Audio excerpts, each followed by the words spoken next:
License and registration, both of you. ID's out now. Officer, what's the reason for the stop? I'll tell you the reason when I'm ready.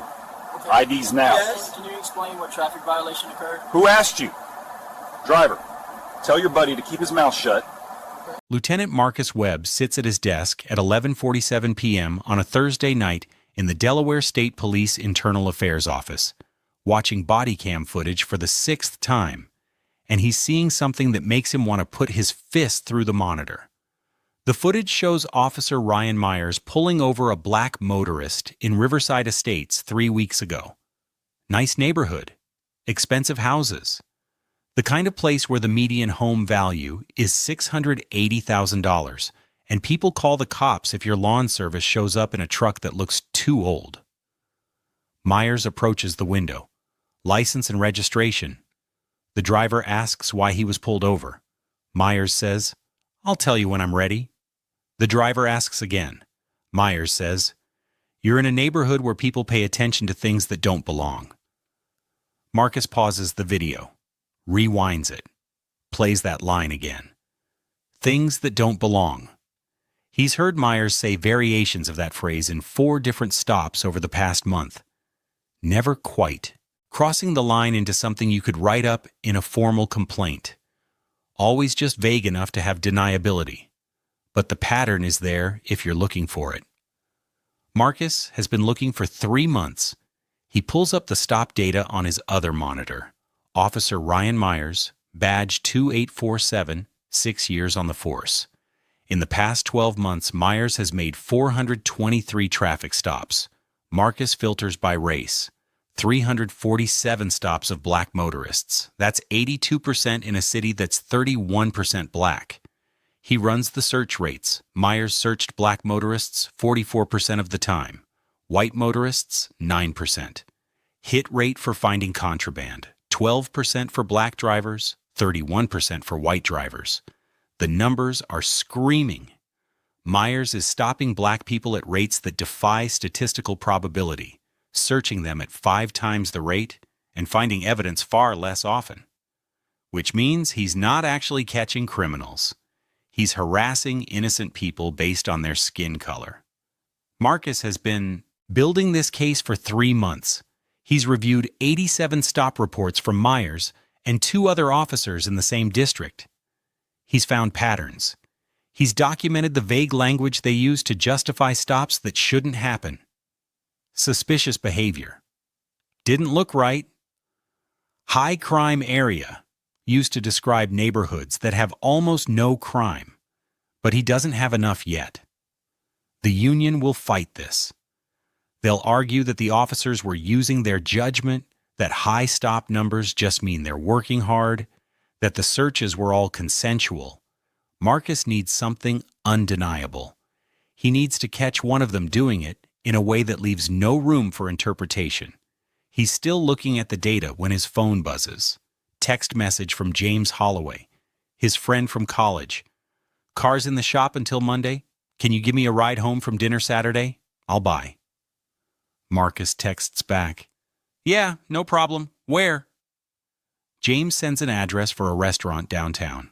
Marcus confirms and goes back to his spreadsheets. He doesn't know it yet, but that text message just gave him exactly what he's been looking for. Saturday night. Marcus picks up James at the restaurant at 8:35 p.m. They've been friends since undergrad at Delaware State. James works in software engineering now, makes good money, bought a house in Riverside Estates 2 years ago. He's engaged, wedding next spring, normal, successful life except for one thing that's not normal at all. James has been pulled over 4 times in 2 years for driving in his own neighborhood. Same pattern every time.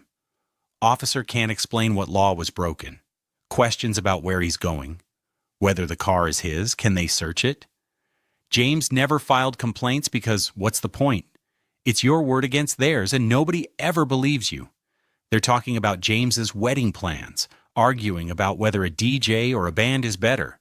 When Marcus sees the lights come on behind them, James is driving his gray Honda Civic. They're 2 blocks from his house.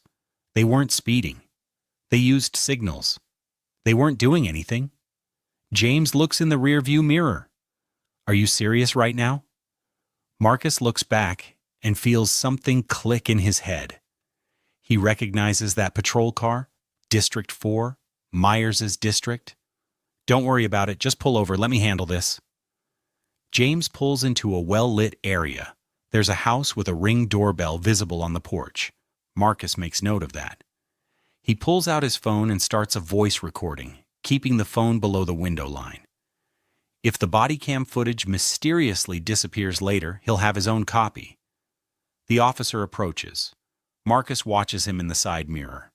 White guy, early 30s, moving with that particular swagger some cops develop when they think they're completely in control of a situation.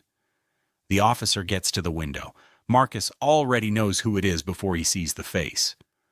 Officer Ryan Myers, badge 2847, the same. Officer whose stop data Marcus has been analyzing for 3 months. The same officer who's said things that don't belong 4 times in recent stops. And he's about to say it to an internal affairs lieutenant who's been building a case on him. Though Myers doesn't know that yet. Myers raps on the window with his flashlight. James rolls it down. Good evening, officer. The flashlight beam goes straight into James's face, then swings to Marcus. License and registration. Both of you, IDs out now. James keeps his voice respectful. Officer, can you tell me the reason for the stop? I'll tell you the reason when I'm ready. IDs. Now. Marcus speaks for the first time, voice calm and conversational. Can you explain what traffic violation occurred? Myers' attention swings to him, and you can hear the irritation. Who asked you? Driver, tell your buddy to keep his mouth shut unless he wants to make this worse. Marcus is recording every word on his phone. He's also watching the body cam on Myers' chest, making sure the little light is on. It is. This is being documented from multiple angles. James tries again. Officer, we weren't speeding. We used our signals. I'm just trying to understand what we did wrong. And there it is. The line Marcus has been waiting to hear someone say directly to him, instead of on a recording. You're in a neighborhood where people notice when things don't look right. Marcus leans forward slightly. Before you do that, I have a question. How many stops have you made in this neighborhood in the past month? Myers stares at him. That's none of your business. Last warning. IDs on the dashboard, or you're both getting out. Marcus reaches for his wallet slowly, but he doesn't pull out his driver's license. He pulls out his Delaware State Police Internal Affairs credentials, badge and ID card. He hands them through the window to Myers. Here's my ID. Look at it carefully. Take your time. Because in about 30 seconds, you're going to realize you just made a career-ending mistake. Myers takes the credentials, shines his flashlight on them. Delaware State Police, Internal Affairs Division, Lieutenant Marcus Webb. His face goes through changes, confusion, recognition, pure horror. Your Internal Affairs, Lieutenant Marcus Webb, and every word you just said is being recorded. On your body cam, on my phone, and on that doorbell camera right there. Marcus points to the Ring doorbell 15 feet away. So I'll ask you again, Officer Myers. What was the reason for this stop? Myers' mouth opens, closes. No words come out. Marcus continues, voice still perfectly calm. You pulled over a vehicle obeying all traffic laws. You refused to explain the reason for the stop. You made statements suggesting we look out of place in this neighborhood. You threatened to search without probable cause. You want to try again? What was the reason for this stop? I thought the car looked... Myers' voice is shaky. Now, Marcus doesn't help him. Just waits. What traffic law did we violate? Specifically. Myers can't answer because there is no answer. That's what I thought. What's your name and badge number? Officer Ryan Myers, badge 2847. Marcus nods. He already knew, but he wanted it on recording. Officer Myers, I'm going to need you to step back from this vehicle. We're leaving now. And Monday morning, you're going to be called into a meeting with your supervisor and a union representative. I suggest you spend the time between now and then thinking about whether you want to try to explain this stop or whether you want to start looking at other career options. Myers steps back. James drives the 2 blocks to his house without saying a word. They get inside. Close the door. Then James says, "What just happened?" Marcus is already pulling up the phone recording, making sure it captured everything. "I've been investigating Myers for 3 months, building a case on his stop patterns, and he just handed me exactly what I needed." James sits down heavily. "This has happened to me 4 times. 4 times in 2 years, and I never thought anyone would believe me. I believe you. And now I can prove it. Have you ever been right about something for so long that when you finally get proof, you don't even feel vindicated, you just feel tired? Drop a comment if you know that feeling. What Marcus does next is what separates mediocre investigations from cases that change departments. He doesn't just write up the stop and call it a day. He goes back to his office Sunday morning and pulls every single stop Myers has made in the past 3 years, all 1,247 of them. He creates a spreadsheet. Date, time, location, race of driver, reason for stop, whether a search occurred, whether anything was found. Then he does the same thing for the other 2 officers whose patterns looked similar to Myers. 600 stops between them. He works for 14 hours straight, stopping only to get coffee and use the bathroom. By Sunday night, he has a picture that's even worse than he thought. The 3 officers have been working together, coordinating their stops. Not officially. But when Marcus pulls their radio traffic and cross-references it with their personal phones, he finds something. Text messages.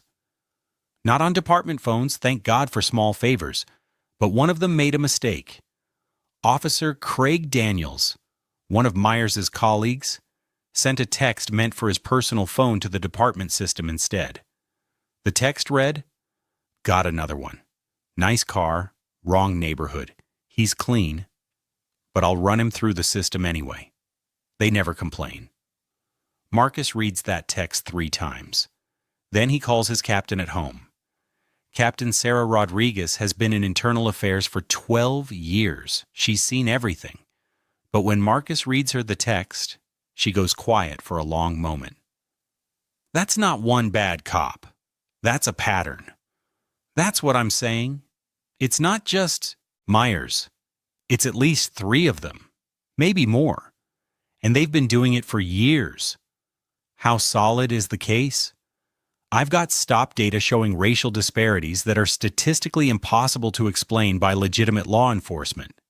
I've got Bodycam footage showing the same scripted language in dozens of stops. I've got that text message. And now I've got Myers on camera pulling me over and saying we look out of place in a neighborhood. Rodriguez is quiet again. Then, "You were in the car?" "Yeah, riding with a friend. Myers pulled us over for nothing. Ran his usual script and I let him dig himself in before I identified myself." Jesus, Marcus. That's not how we usually do investigations. I know, but it's clean, it's documented, and it's undeniable. Rodriguez thinks for a moment. "All right, come in Monday morning, bring everything. We're taking this to the chief." Monday morning, 8 a.m. Marcus walks into Chief David Morrison's office with a folder containing 6 months of analysis, the stop data, the body cam clips, the text message, and the recording from Saturday night.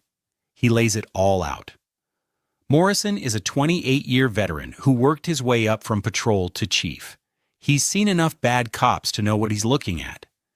He watches the body cam footage from Marcus's stop, watches Myers say things that don't look right, watches the moment Marcus hands over his IA credentials, and Myers realizes his career just ended. Morrison turns off the monitor. "How many officers are we talking about?" 3 for sure. Myers, Daniels, and Officer Jennifer Wu. Possibly a 4th. And their sergeant knew or should have known because he signs off on their activity reports every month. Recommendations? Terminate Myers and Daniels immediately. Wu's numbers are borderline. Might be able to salvage her with retraining. Demote the sergeant. And we need to audit the whole district to see if this goes deeper. Morrison nods slowly. Do it. Build the termination. Packages. Make them airtight. The union is going to fight this hard. I know. That's why I spent yesterday making sure everything is documented 6 ways. The termination process takes 4 weeks. Marcus builds the cases methodically. For Myers, he compiles 43 stops that show the pattern. Black motorists in nice neighborhoods, vague reasons for stops, searches based on nothing. The hit rate of 12%, proving Myers wasn't actually finding criminals. The text messages, the body cam footage, and the recording from Saturday night where Myers pulled over an internal affairs lieutenant and threatened to search the vehicle for no reason. The termination letter is delivered on a Tuesday morning. Myers is called into his supervisor's office. He walks in thinking it's about the Saturday night stop, thinking maybe he'll get a written reprimand. He walks out unemployed. The letter cites racially discriminatory traffic stops, failure to articulate reasonable suspicion, threatening, behavior, and conduct unbecoming. Effective immediately. Myers appeals through his union. The appeal hearing is scheduled for 3 weeks later. That hearing is where Marcus has been pointing all his work for 3 months. That's where this case gets won or lost. The hearing is held in a conference room at State Police headquarters. 3 people on the review board. Myers with his union attorney. Marcus with the chief and the department's legal counsel. The room is small and windowless, and the air conditioning doesn't work well. It's going to be a long afternoon. Myers' union attorney is a guy named Ron Peterson, who's been defending cops for 20 years. He's good at his job. He opens by arguing that Myers was a dedicated officer with 6 years of service, no prior disciplinary actions,